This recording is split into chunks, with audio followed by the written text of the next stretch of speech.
ini ya.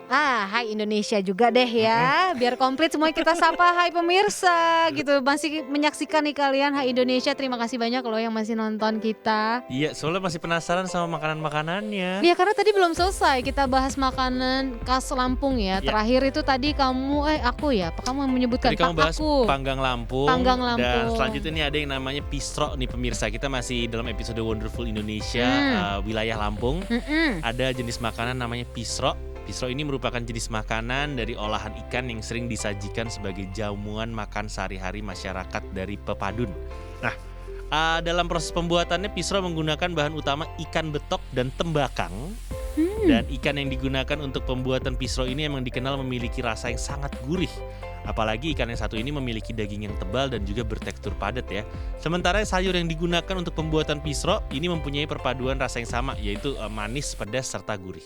Iya di sana tuh cenderungnya pedes, gurih gitu. Dan ikan-ikanan tuh ya banyak. Iya lah banyak di ikan dalam pasti. Aku pikir tadi pisro tuh yang tajam-tajam itu. Buat motong? Ya pisau. Pisau. Nah, pintar deh kadang. Oke selanjutnya ada sambal asam kembang. Waduh, gimana nih kita makan sambal dicampur kembang apa gimana? Nah sambal asam kembang ini merupakan salah satu makanan khas Lampung yang memiliki rasa cukup lezat dan nikmat ya. Jadi kalau mendengar namanya pasti kalian mengira sambal ini terbuat dari bahan utamanya asam. Tapi perlu diketahui kalau dalam proses pembuatan sambal asam kembang ini sama sekali ya tidak menggunakan asam. Akan tetapi terbuat dari terasi yang dicampur dengan buah kemang yang mirip dengan buah mangga muda. Nah sambal asam kembang ini juga bisa disantap dengan makanan khas dari kota Lampung lainnya. Jadi itu kan kayak sambal ya. Ya mau pakai ikan bakar bisa, mau pakai apa bisa, yang lain-lain bisa. Dan ini juga ternyata sambal asam kembang ini menjadi oleh-oleh khas kota Lampung juga. Oleh-oleh khas ya. Betul. Oke, selanjutnya ada tempoyang. Nah, ini Nuka suka durian gak? Suka. Suka ya. Nah, ini kalau suka durian harus coba banget karena tempoyang ini berbahan dasar durian. Tempoyang merupakan sebuah makanan yang menggunakan bahan dasar durian yang udah difermentasikan. Untuk proses pembuatan tempoyang juga dibilang mudah, yaitu dengan cara menyiapkan daging durian yang tidak mempunyai kandungan air yang banyak. Nah, ini supaya dapat tempoyang yang lezat, mendingan pakai durian yang kualitasnya udah bener-bener matang. Durian yang kualitas baik dan udah bener-bener matang. Setelahnya bisa dipisahkan antara biji dengan daging duriannya, terus dikasih sedikit garam. Selanjutnya kalian bisa menambahkan cabai rawit secukupnya. Nah kalau semua udah dilakukan, maka kalian bisa menyimpannya di tempat yang tertutup ataupun bisa juga dimasukkan ke dalam kulkas. Terus kalau udah difermentasikan selama 2-5 hari, maka udah bisa diolah dengan campuran ikan. Ikan yang digunakan biasa ikan mujair, ikan teri, ikan mas, dan lain-lain. Kan tuh di sana tuh apa ikan? Iya, ikan semua. Durian aja pakai ikan. Oke, iya bener juga. Nggak kebayang Duriannya rasanya. berikan. Iya kan? Nah terus ada yang namanya engkak. Ini makanan yang memiliki cita rasa yang cukup manis ya. Karena bahan utama untuk pembuatan engkak ini adalah telur dan juga mentega yang dihaluskan menjadi tekstur yang sangat lembek tuh kan. Nah engkak ini cocok banget disantap sebagai makanan ringan dan juga sarapan. Bahan-bahan yang digunakan untuk pembuatan engkak selain telur tadi sama mentega, itu ada gula pasir, tepung ketan putih, telur ayam pastinya, susu kental manis, santan, serta mentega ya. Selanjutnya itu semua bahan kalian bisa campur aduk menjadi satu hingga merata. Nah setelah kalian bisa memasukkan adonan tersebut ke dalam loyang yang sudah dioleskan mentega, juga diberi alas kertas bersih ya. Atau kertas kue nih biasanya. Nah udah dari tinggal dipanggang, terus seperti masak lapis legit aja. Oke. Jadi kayak kue gitu loh, kayak Iya kue lapis. Kue lapis. Oke, selanjutnya nih kemplang. Kemplang kayaknya di seluruh Indonesia ya. Iya benar. Ini buat yang suka makanan kriuk-kriuk dengan bahan dasar ikan, perlu mencoba yang namanya kemplang nih pemirsa. Proses pembuatan kemplang juga terbilang mudah, yakni dengan cara mematangkan kemplang yang dengan cara dipanggang. Dan bagi kalian yang sedang mengurangi makan makanan berminyak atau digoreng, ini cocok mencoba kemplang karena dia dipanggang. Kemplang ini memiliki rasa yang sangat gurih yang disertakan dengan kriuk-kriuk kayak kerupuk gitu, yang bisa menggugah selera siapa aja yang melihatnya ya. Dan kemplang nggak cuman bisa dinikmati sebagai lauk, tapi juga bisa dinikmati sebagai cemilan. Ya. Nah ini masih banyak sebenarnya. Kalian yang ke Lampung nih jangan lupa untuk beli kopi Lampung juga, itu juga enak. Kopinya juga udah terkenal kan, maksudnya kopi Lampung tuh cita rasanya ya terserah kalian mau Arabica atau Robustanya enak. Terus keripik pisangnya Sale pisang. Salipnya, iya keripik pisang. Dan sekarang ada baru lagi nih makanan khas yang Lampung Apa nih? yang bisa dijadikan oleh-oleh. Apa nih? Risol, tapi risolnya bukan risol yang isinya sayuran. Risol khas ya. Ya, ada coklat, Oh, ada coklat keju. oke. Nah, bukan hanya risol yang digoreng terus udah, tapi nanti ditaburinnya tuh taburin coklat tebal banget, bubuk coklat tebal Kayaknya banget. enak. Aku udah beberapa kali. Mau, bisa pesen. Kayak gitu. Dia jualan ternyata pemirsa. Jadi itu memang enak. Hmm. Jadi kan sensasinya kalau kita makan risol tuh kan yang gurih-gurih, Hmm. manis gitu. Jadi setelah risol kita goreng terus ditaburin taburan coklat, itu jadi sekarang ini lagi hits banget di Lampung. Oke. Jadi kalian yang mau ke sana bisa coba bawa oleh-olehnya antara itu ya. Dan ada satu empek-empek di Lampung juga yang enak. Empek emang. Tapi kan biasanya di Palembang, Iya sih. Bangka Kan maksudnya Belitung. masih deket lah paling Masih Sumatera juga ya, Bo. Ah. Tapi itu boleh menjadi pilihan selain makanan yang tadi kalian coba, oleh-olehnya khasnya itu ada kopi, Oke. pisang. Ini saya kalau ngelihat kamu jadi terinspirasi akan wanita Indonesia yang ahli makanan. Kayaknya ngomongin makanan apa aja Tahu nyambung dia. gitu ya kan. Pasti nyambung-nyambung aja yang namanya Nuka nih. Kamu benar-benar wanita inspiratif Indonesia kategori makanan buat saya. Habis gimana ya, Bo? Kalau kita ke tempat yang baru pasti yang ku cari makanan. Maka apalagi? Bang, sama driver pasti selalu bilang, ajak gue ke tempat makanan khas sini. Gitu ya. Ya maksudnya ya jangan ujung-ujungnya nasi padang lagi gitu kan. Oke, ngomong-ngomong tentang wanita inspiratif nih pemirsa, kali ini kita mau ngebahas tentang wanita inspiratif di Indonesia. Kalau tadi udah membahas Nuka Aswita, sekarang saya mau membahas Ibu Menteri Sri Mulyani Indrawati. Sebelumnya ini emang kalau diperhatikan di Indonesia ini ada banyak banget perempuan-perempuan hebat yang bisa mengukir reputasi dan juga menorehkan prestasi di berbagai bidang. Nah, kita akan menginformasikan beberapa wanita-wanita hebat Indonesia. Salah satunya adalah Sri Mulyani Indrawati. Ini siapa coba yang nggak tahu dia? Ya, Menteri Ekonomi Republik. Dia tuh dua presiden 2 kali menjabat tuh. Dulu zaman Pak SBY, terus sekarang iya. zaman Pak Joko Widodo juga dia Ya. masuk ke kabinet gitu kan. Hmm. Dia jadi menterinya. Nah, ini emang perempuan inspiratif yang satu ini telah menorehkan prestasi yang diakui oleh internasional. Dia ini anak ketujuh loh, adik kakak. Wow. Dari Profesor Satmoko dan juga Ibu Retno Sriningsih. Dia pernah menjabat sebagai Direktur Eksekutif IMF, mewakili 12 negara Asia Tenggara, negara tetangga Indonesia. Dan Sri Mulyani juga dinobatkan sebagai Menteri Keuangan terbaik Asia oleh Emerging Markets Forums pada tahun 2006. Dan dia dapat predikat ini lagi dari majalah Finance Asia tahun 2017. Dan di tahun 2008, perempuan kelahiran Tanjung Karang tersebut terpilih sebagai wanita paling berpengaruh ke-23 di dunia versi majalah Forbes. Nah, menjadi perempuan sekaligus orang Indonesia pertama yang menjabat sebagai Direktur Pelaksana Bank Dunia pada 2019 juga. Dan terpilih sebagai Best Minister in the World Wih. pada World Government Summit di Dubai tahun 2018. Ada banyak sih prestasi lain yang membuat Ibu Sri Mulyani sangat pantas untuk disebut sebagai perempuan inspiratif Indonesia. Dan saya pernah nonton beberapa video dia lagi rapat, lagi meeting. Kan sempat ada omongan yang bilang bahwa kalau dalam rapat itu yang banyak bicara adalah pria. Coba deh rapat sama Ibu Sri Mulyani. Boleh. Dia yang banyak bicara. Emang pinter banget sih. Emang pinter banget. Dan Pinter banget. maksud saya orang umumnya bisa ngerti dia ngomong apa. Pinter dan dia berani. Iya, dan ya itu dia bisa bikin simple hal yang rumit, saya aja bisa ngerti kok dia bahas apa. Gitu. Nggak mentang-mentang dia perempuan terus dia lemah gitu ya. Dia tuh berani gitu ngambil suatu Betul. keputusan, maksudnya ya bisa tegas gitu. Nah selanjutnya ini ada Ibu Susi Wah, jagoan saya nih. Pujiastuti. Saya ngefans. Bener. Saya ngefans sama dia dari tahun 2000 pas tsunami Aceh. Yap. Tiba-tiba dia muncul di TV. Iya, saya Susi, saya yang punya Susi Air. Ini siapa lagi nih orang? Tiba-tiba jadi menteri. Iya. Zaman bener. dulu kan diwawancara gitu kan. Ya Bener, saya bener. Susi, ya Dengan saya ada pesawat gayanya yang- dengan gaya dia. Kayak Saya ada gitu. pesawat untuk kirim-kirim makanan ke Aceh, Susi Air namanya, gitu. Ini the real pengusaha Yes. yang gak cuap-cuap tapi sukses Anyway, kamu diomongin tahu banyak gak orang. awal Susi Air pas zaman itu terbentuk kayak gimana? Tahu gak? Enggak. Jadi waktu kejadian Aceh, Hmm. dia dan suaminya adalah orang pertama yang landing Di di bandara Aceh. Karena waktu itu kan nggak ada internet, internet nggak kayak sekarang maksudnya. Iya masih Kita nggak tahu terbatas. bandara tuh bisa didaratkan apa enggak gitu. Nah, dia memang orang gila gitu kan. Ibu Susi sama suaminya ya udah gila aja di landingnya. Kan kalau misalnya landingnya kotor, ada puing-puing segala macam bisa mati kan. Mm-mm. Tapi ya udah landing aja udah berniat kok dia landing.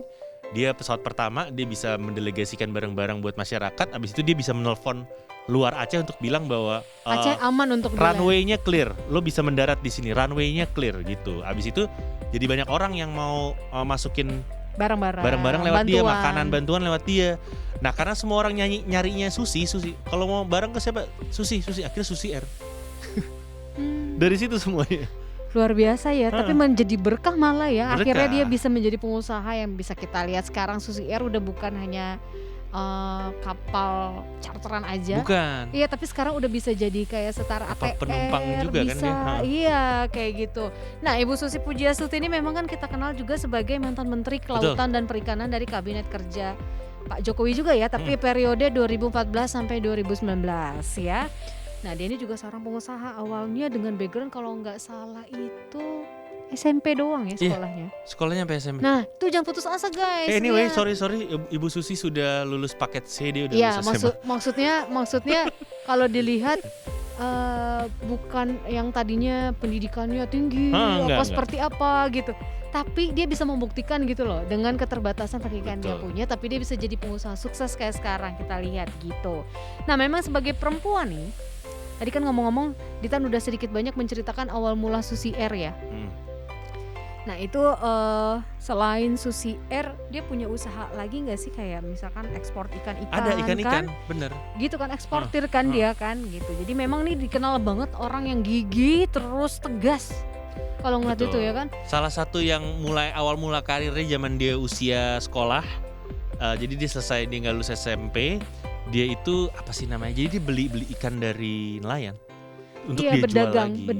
berdagang, iya gitu. Dan ini keren banget sih kalau biografinya dia, kalau kita baca tuh ya gitu. Perjuangan dia sampai sekarang ini nggak gampang guys, tapi sekarang dia bisa membuktikan kalau Ibu Susi ini akhirnya bisa kita sebut sebagai perempuan inspiratif Indonesia. Setuju ya? Setuju ya, karena Susi Pujiastuti ini memang telah banyak memperoleh penghargaan nih, seperti pelopor wisata dari Dinas Kebudayaan dan Pariwisata Jawa Barat di tahun 2004. Terus ada penghargaan Ganesha Widya Jasa Aditama Award dari ITB di tahun 2011 dan Extraordinary Leadership dan Significant Contribution to the Economy pada APEC di tahun 2011, dan masih banyak lagi kalau kita sebutin di sini bererot nih kan. Bererot banyak banget.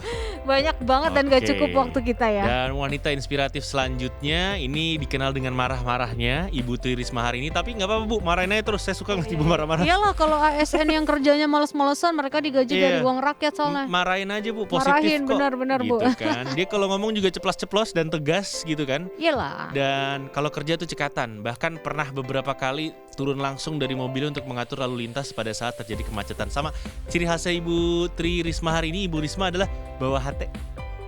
Dia suka bawa hate kemana-mana ya. Ini mantan wali kota Surabaya selama 2 periode tersebut nggak pernah ragu juga untuk masuk ke selokan untuk membersihkan sampah. Bahkan saat ia menjabat sebagai wali kota di kota Surabaya ya, dia tuh berhasil meraih 322 penghargaan. Wow. Baik dari dalam negeri maupun internasional. Nah, pada masa kepemimpinannya di kota Surabaya juga meraih 7 kali Piala Adipura secara berturut-turut sejak tahun 2011 sampai 2017 dalam kategori kota metropolitan. Nah, tahun 2013 Ibu Tri Risma hari ini juga masuk ke dalam majalah Forbes sebagai salah satu dari 10 perempuan inspiratif di dunia. Dan Ibu Risma juga pernah menerima penghargaan Women Empowerment Award dari media China Herald Times yang berbasis di Singapura. Dan ini dikasih karena dia dianggap berhasil memberdayakan perempuan. Dan Ibu Risma juga meraih penghargaan World Mayor Commendation sebagai wali kota terbaik ketiga di dunia versi World Mayor Project ya di tahun 2015. Namanya juga masuk dalam 50 tokoh besar dunia pada peringkat 24 di majalah Fortune. Dia emang terkenal tegas banget. Bahkan saking kerasnya melawan korupsi, dia memperoleh penghargaan Bung Hatta Anti-Corruption Award di tahun 2015. Keren. Nah, selanjutnya ada yang gak kalah kerennya juga nih, kalau bisa dibilang di kabinet sekarang nih, ini duo maut. Oh ya, ini duo maut menteri perempuan. Duetnya Ibu Sri Mulyani kan tadi. Nah, ini ada Ibu Retno Marsudi. Dia terkenal selalu menggunakan ini rambutnya scarf karena dia nggak pengen rambutnya ngeganggu dia. Jadi sering pakai scarf di kepalanya. Keren gitu. ya. Tapi duo Dua perempuan pintar cerdas ini yang ada di kabinet ini menjadi sorotan nih belakangan. Kalau nggak ya kan? salah mereka sekolahnya juga bareng deh lulusannya. Ya. Nah memang Ibu Retno ini memiliki nama lengkap ya, Retno Lestari Priyansari Marsudi. Ini kalau kita kenal kan dia menjadi Menteri Luar Negerinya pada Kabinet Indonesia Maju ya, periode Presiden Jokowi di tahun 2019 sampai 2024. Kemarin periode yang sebelumnya juga dia juga ya. Iya, kalau Jadi nggak ini salah. udah dua periode dia menjabat sebagai Menteri Luar Negeri Kabinet Indonesia Maju nih. Dan memang Bu Retno ini memiliki banyak banget prestasi yang nggak hanya secara nasional tapi juga secara global. Prestasinya pun tentunya sangat berpengaruh pada kemajuan Indonesia. Beliau memulai karir sebagai staf di Biro Analisa dan Evaluasi untuk ASEAN di tahun 1986 guys. Terus kemudian pernah juga bergabung sebagai anggota mana nih? Bentar. Anggota tidak tetap dia Dewan Keamanan Perserikatan Bangsa-Bangsa untuk periode 2009 sampai 2020. Terus berkat kerja kerasnya beliau juga untuk periode 2020 sampai 2022 Indonesia kembali terpilih menjadi anggota Dewan HAM PBB. Ibu Retno juga memperoleh pendidikan sarjananya di Universitas Gadjah Mada Yogyakarta di tahun 1985. Kemudian ia memperoleh gelar S2-nya di Uni Eropa di susah nih namanya nih. Apa nih? Hochschule. Haxe Hochschule. Iya, Haxe Hochschule. Mohon maaf kalau Luka salah sebut ya. Terus kalau soal penghargaan, ya udah lah ini kayaknya juga samanya sama Bu Sri Mulyani nih. Dia pernah mendapat Certificate of Merit sebagai The Best Ambassador oleh majalah Diplomat Magazine di tahun 2015. Selain itu juga dia mendapat penghargaan Rider Growth Cruise in the Earth Can Orange Nassau. Orange Nassau. Dan ini ada tulisannya nanti ya guys ya. Dari Raja Belanda bernama Willem Alexander. Oke, dan selanjutnya nih ada Mbak Nana Najwa Shihab. Yes, she is cantik, dia juga cerdas. Ini idola baru lah pokoknya lah ya. Najwa Shihab, putri dari ulama Quraisy Shihab, ini juga sudah memiliki banyak prestasi di dunia jurnalistik. Gaya bicaranya yang tegas dan tajam, cara berpikir yang kritis, tapi tetap mengedepankan sisi humanis. Ini jadi ciri khas dari perempuan alumni Fakultas Hukum Universitas Indonesia angkatan 1996. Dia punya banyak banget prestasi yang udah dia raih, berawal dari seorang jurnalis. Dia sempat dapat penghargaan dari PWI Persatuan Wartawan Indonesia untuk laporannya mengenai kejadian pasca bencana gempa dan tsunami Aceh tahun 2004. Penghargaan ini diterimanya pada tahun 2005. Saya ingat dulu nonton nangis-nangis dia. Karena dia bilang biasa harusnya kan kita nggak boleh, tapi udah nggak tahan. Iya, dia nggak bisa. gitu, Iya. Sampai saya benar-benar nggak bisa ngomong, akhirnya minta ganti. Reporter itu nggak boleh terpengaruh suasana sebenarnya gitu kan. Ya iya, tapi kalau untuk kondisi gimana? kayak gimana Susah. dong, orang dia bilang gue live samping kanan kiri depan belakang mayat. Najwa Shihab juga dipercaya sebagai highly commended for the best current affairs presenter di Asian Television Award tahun 2007 dan 2009, Australian Alumni Award for Journalism and Media di tahun 2009, National Award for Journalistic Contribution to Democracy di tahun 2010, Young Global Leader oleh The World Economic Forum tahun 2011.